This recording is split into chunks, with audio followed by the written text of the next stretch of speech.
질의하겠습니다. 2011년 당시 대검중앙수사부 중수이과장을 했던 윤석열 과장이 부산저축은행 불법 대출 사건을 수사했습니다.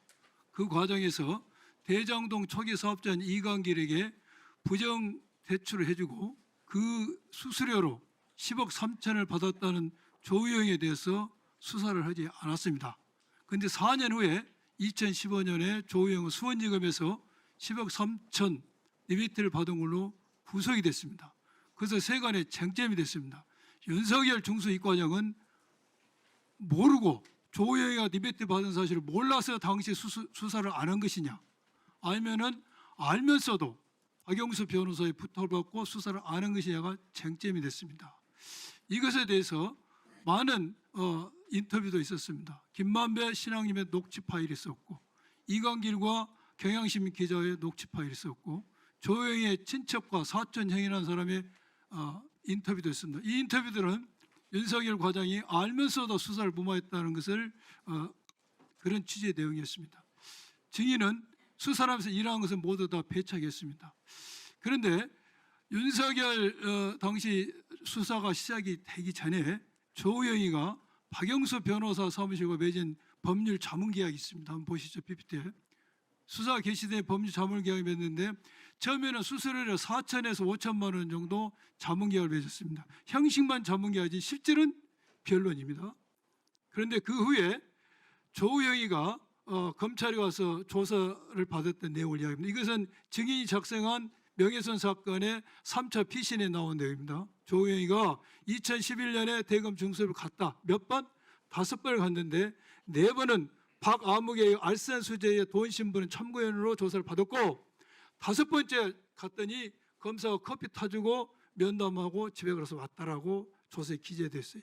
증인팀이 작성한 조서에 이렇게 됐습니다. 그리고 나서 박영수 변호사 밑에 허모 변호사가 입건되지 않았으니까 성공보수 1억 다오 해서 다시 계약을 1억 5천으로 맺었습니다. 이러한 내용을 조합해 보면은 윤석열 중수이과장은 당시 조우영의 리베이트 수수 사실을 알면서도 사건을 봐줬다고 해석하는 게 합리적 해석입니다. 여기에 최근에 결정적인 증거가 나왔습니다. PPT 한번 보세요. 이강길이가 법정에서 최근에 3월 달에 증언합니다. 증언을 보면은 재판장 질문에 이렇게 이야기합니다. 넘기세요. 대검 중수부에서 조사받을 때 수사관에게 리베이트 준 사실을 답변했다고 이야기합니다. 그러자 중수부 수사관이 이강길에게 조우영 말은 빼고 확인서를 작성해달라고 해서 그 조우영을 빼고 확인서를 작성해서 제출했다 합니다. 더 나아가서 이강길은 법정에서 이렇게 증언합니다. 자기가 알고 있는 노 땡땡 회장도 자기의 이야기를 대검 중수부에서 조우영에게 리베이트 준 사실을 알고 내한테 문의가 왔다고 이야기를 합니다. 이러한 모든 것을 종합해보면 윤석열 중수이과장은 조우영이가 이강길로부터 리베이트 10억 3천만 원을 바꿔서도 사건을 무마했다, 이렇게 볼 수밖에 없습니다. 그런데 증인은 관련자들의 일방적인 허위 진술에 의해서 수사를 시작했습니다. 윤석열이 사건을 봐줬다고 보도한 기사는 전부 허위다. 그래서 대통령의 명예를 훼손했다. 더 나아가서 이러한 허위 보도의 정점에는 이재명 당대표와 민주당 국회의원들이 있다. 이런 그림을 그리고 10명의 검사를 통해서 대대적인 수사를 시작했습니다. 맞죠? 수사 맞죠? 예. 그래 구체적인 또 질문할게요. 그렇지 않다는 걸 그래요. 분명하게 말씀드립니다. 알았어요. 기회 줄게요. 그런데 이거 윤석열이가 대통령 수사를 봐준 게 명백해요. 이건 증거가 없어요. 공소 취소해야 되는 거 아닙니까? 그렇지 않습니다. 그렇지 않아요? 예, 그래요. 법정에서 결판이 날 겁니다. 또 하나, 증인 한 검사를 한 15년 했습니까? 20년 넘었습니다. 20년 넘었죠. 명예훼손 사건에서 피해자가 고소도, 고발도, 진정도, 투소도, 처벌해달라는 의사표시도 하지 않은데 이렇게 명예훼손 사건을 검사가 직접 나서서 수사한 적이 증인 몇 번이나 있었습니까? 이게 처음이죠. 이 사건은 단순한 명예훼손 사건이 아니고 아니, 그러니까 명예훼손 사건에서 증인이 수사한 적이 있어? 있고 말고?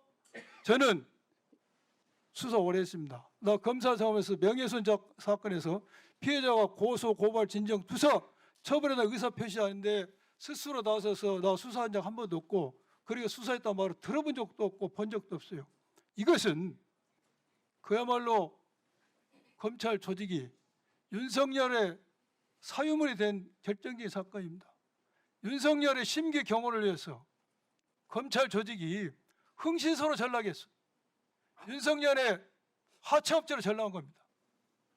왜 이런 수사를 했습니까? 전혀 그렇지 않습니다. 안 했다고 아까도 답변을 잡고 말씀드렸지만 내가 드릴게요. 내가 생각할 때 이러니까 정치검찰의 이야기를 드는 겁니다. 대통령을 위해서 한 번 이런 수사하지도 않는다 했어요. 이것은 증인이 대통령의 심기를 옹호함으로써 얻을 수 있는 이익이 많겠지. 검사로서 출세를 싫어한 검사가 어디가 있지만은 다 정도 문제입니다. 잠깐만요. 를 보고 그래서 한 적이 전혀 증인은 없습니다. 증인의 영달을 위해서 저는 대통령의 국민으로서 심기 주어진 경호를 일만 위해서 충실하게 하였을 뿐입니다. 검찰 조직을 그것만 상납한 분명히 겁니다. 말씀드릴 수 윤석열 있습니다. 대통령이. 이거 창피하지 않아요? 부끄럽거나 창피한 일 한 적 전혀 없습니다. 부끄러움을 알면 이런 짓을 안 했겠죠. 부끄러움을 아시기 바랍니다. 이것은- 전혀 없었다는 점 분명히 이것은 말씀드립니다. 대북 송금 사건과 대장동 사건은 직접적으로 정적을 주기 위한 수사였지만은 이 사건은 집권 여당의 비판적인 언론의 입을 틀어막아서 언론을 죽이고 언론을 통해서 다시금 정적을 주기 위한 수사였어요. 그래서 무차별적인 수사에 대해서 유엔에서도 이러한 언론사 기자들에 대한 탄압이다 우려를 표명한 적이 있어요. 그다음 이게 명예훼손 사건은 검찰정법, 검찰의 수사 범위에 들지 않습니다. 그런데 증인들은 이것을 관련 사건에서 수사를 했어요. 아주 궤변이죠. 이러한 윤석열의 사건을 봐줬다는 언론 보도는 3개의 트랙이 이루어집니다. 김만배 실장님의 녹취록을 보도한 뉴스타파, 그다음 법관으로 했던 JTBC 경향신문 있어요. 뉴스타파도 관련성이 있다고 볼 수 없어요. 더 나아가서 경향신문과 JTBC는 완전 아무리 100번 1000번 영어도 관련성이 있어요. 왜 이런 수사를 했습니까? 이것은 검찰제도 위반이고 증인은 법적 의무만. 관련성과 관련해서는 법원의 법원에서 가만있어요. 압수수색 영장, 구속영장 등과 관련된 심사에서 이미 1차적으로 적법하다는 판단을 받았고 현재 1심에서 그와 관련된 법원의 심리 중에 있습니다. 그 점은 분명히 말씀드릴 수 있습니다. 그러지 마세요. 이렇게 실질로 관련성을 내면 검찰청 법이 왜 필요합니까? 법을 빗대서 권세에 업은 거예요. 헌법학원 반성하세요. 그런 일이 전혀 없다는 점은 분명하게 말씀드릴 수 있습니다. 증인은 변사 없다는 취지죠. 네, 그렇습니다.